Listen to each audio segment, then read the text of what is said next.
열린교회 성도 여러분 안녕하세요. 9월 24일 매일 성경 묵상 함께 하겠습니다. 오늘 묵상할 말씀은 열왕기하 12장 1절에서 21절의 말씀입니다. 함께 읽겠습니다. 예후의 제7년에 요아스가 왕이 되어 예루살렘에서 40년간 통치하니라. 그의 어머니의 이름은 시비아라 브엘세바 사람이더라. 요아스는 제사장 여호야다가 그를 교훈하는 모든 날 동안에는 여호와 보시기에 정직히 행하였으되 다만 산당들을 제거하지 아니하였으므로 백성이 여전히 산당에서 제사하며 분향하였더라. 요아스가 제사장들에게 이르되 여호와의 성전에 거룩하게 하여 드리는 모든 은 곧 사람이 통용하는 은이나 각 사람의 몸값으로 드리는 은이나 자원하여 여호와의 성전에 드리는 모든 은을 제사장들이 각각 아는 자에게서 받아들여 성전의 어느 곳이든지 파손된 것을 보거든 그것으로 수리하라 하였으나 요아스 왕 제23년에 이르도록 제사장들이 성전의 파손한 데를 수리하지 아니하였는지라. 요아스 왕이 대제사장 여호야다와 제사장들을 불러 이르되 너희가 어찌하여 성전의 파손한 데를 수리하지 아니하였느냐. 이제부터는 너희가 아는 사람에게서 은을 받지 말고 그들이 성전의 파손한 데를 위하여 드리게 하라. 제사장들이 다시는 백성에게 은을 받지도 아니하고 성전 파손한 것을 수리하지도 아니하기로 동의하니라. 제사장 여호야다가 한 궤를 가져다가 그것의 뚜껑에 구멍을 뚫어 여호와의 전문 어기 오른쪽 곧 제단 옆에 두매 여호와의 성전에 가져오는 모든 은을 다 문을 지키는 제사장들이 그 궤에 넣더라.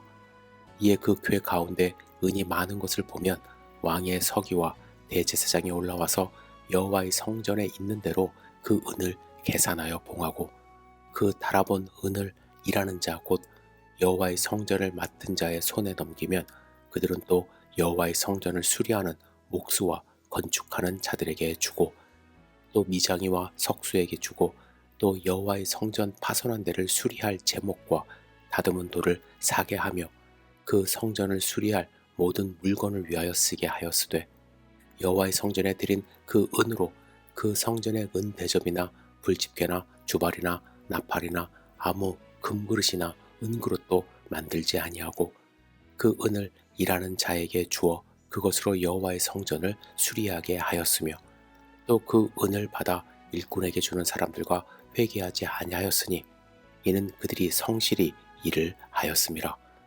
속건제의 은과 속죄제의 은은 여호와의 성전에 드리지 아니하고 제사장에게 돌렸더라. 그때에 아람 왕 하사엘이 올라와서 가드를 쳐서 점령하고 예루살렘을 향하여 올라오고자 하므로 유다의 왕 요아스가 그의 조상들 유다 왕 여호사밧과 여호람과 아하시아가 구별하여 드린 모든 성물과 자기가 구별하여 드린 성물과 여호와의 성전 곡간과 왕궁에 있는 금을 다 가져다가 아람 왕 하사엘에게 보냈더니 하사엘이 예루살렘에서 떠나갔더라. 요아스의 남은 사적과 그가 행한 모든 일은 유다 왕 역대 지략에 기록되지 아니하였느냐. 요아스의 신복들이 일어나 반역하여 실라로 내려가는 길가에 밀로 궁에서 그를 죽였고 그를 쳐서 죽인 신복은 시므앗의 아들 요사갈과 소멜의 아들 여호사바드였더라. 그는 다윗성에 그의 조상들과 함께 장사되고 그의 아들 아마샤가 그를 대신하여 왕이 되니라. 아멘. 요아스 왕은 자신이 6년간 어렸을 때 은신했던 성전에 파손된 곳을 보수하도록 지시를 내립니다. 당시 솔로몬 성전은 약 140년 정도 된 건축물이었기 때문에 보수할 곳이 많았던 것 같습니다. 그런데 왕이 이렇게 명령을 했지만 왕이 된 지 23년이 되도록 성전 보수 공사가 진행되질 않았습니다. 중요한 이유 중에 하나는 무엇이냐면 성전에 들어오는 헌금을 제사장들이 성전 수리 외에 다른 용도로 사용하거나 혹은 자신들의 생계 수단으로 다 사용했기 때문에 그렇습니다. 성전 수리를 하기 위해서는 재료를 사야 되고 인부들을 불러야 되는데 그 돈이 없었던 거예요. 그래서 이렇게 성전 수리가 계속 미뤄지자 결국 요아스 왕이 대제사장 여호야다와 제사장들을 불러서 제사장들이 직접 헌금을 받지 말고 헌금하는 사람들이 성전 수리 헌금 명목으로 따로 헌금을 할 수 있도록 했습니다. 즉 제사장들이 성전 수리 헌금도 못 받게 할 뿐만 아니라 또한 성전 수리의 부담도 덜어준 것이죠. 그리고 제사장 대신 따로 세운 재정 담당자가 성전 수리 헌금을 받고 수리하는 사람들에게 직접 헌금을 지출하게 한 것입니다. 이에 왕의 명령을 받들어 제사장 여호야다가 한 궤를 가져다가 그것의 뚜껑에 구멍을 뚫어 성전 현관의 오른쪽 즉 번제단 옆에 두자 성전에 가져오는 모든 은을 그 궤에 사람들이 넣었습니다. 당시에는 은을 돈 대신 사용했기 때문에 성전 수리를 위한 용도로 은을 넣도록 만든 그 궤는 역사상 최초로 헌금함이라고 할 수가 있습니다.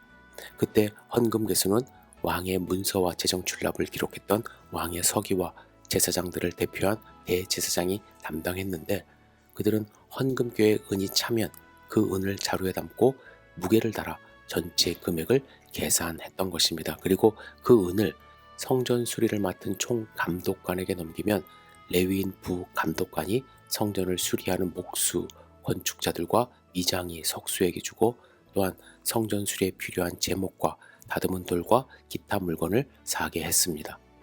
이처럼 요아스 왕이 따로 헌금궤를 둔 것은 성전 수리 헌금과 제사장들의 생계 헌금이 섞이지 않게 하기 위해서 그랬습니다. 그전에는 이런 교통 정리가 없었기 때문에 헌금을 성전 수리 비용보다 제사장들의 생계 비용으로 우선적으로 사용하면서 성전 수리가 미뤄진 것입니다. 결국 헌금궤에 넣은 은은 오직 성전 수리만을 위해 사용했기 때문에 이제 더 이상 성전 수리가 미뤄지지 않았고 그리고 그 헌금으로는 성전 기구들도 마련하지 못하게 했습니다.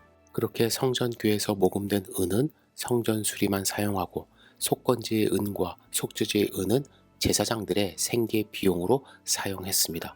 요아스 왕의 1차 성전 수리 명령이 잘 이행되지 않은 이유는 제사장들의 생활 문제에 대한 제도적인 뒷받침이 없었기 때문에 그렇습니다. 어떻게 보면 제사장들의 입장에서는 네 돈으로 수리하라 이렇게 들렸을 수도 있어요. 그러니까 수리가 계속 미뤄진 것이죠. 그래서 2차 성전 수리에 나설 때는 그 문제를 보완해서 속건제의 은, 속죄제의 은은 제사장들이 생활 비용에 사용하게 함으로써 이 문제를 해결한 것입니다. 오늘 본문을 읽으면서 이 성전 수리가 수년 동안 진행되지 않은 것, 과연 누구의 책임일까라는 생각을 하게 됩니다. 성전 관리를 책임지고 있던 제사장들의 책임인가? 아니면 보수 비용을 따로 마련해 주지 않고 책임을 떠넘긴 요아스 왕의 책임인가? 처음에는 요아스 왕이 제사장들의 삶을 돌아보지 않고 무리한 요구를 했다고 생각을 했습니다. 하지만 반면에요. 이 수년 동안 공사를 할 수 없는 이유가 있었음에도 그거 말하지 않고 뭉개고 있었던 제사장들도 그 책임을 면할 수 없다는 생각을 하게 됩니다. 어쩌면 왕과 이 제사장들 사이에 이상한 기싸움이 벌어지는 과정에서 성전만 더 낡아진 건 아닌지 모르겠습니다.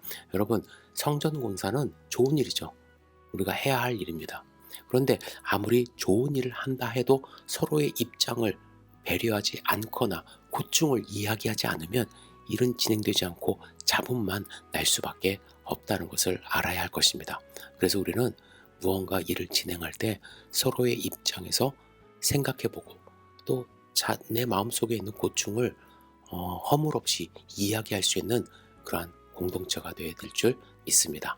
기도하겠습니다.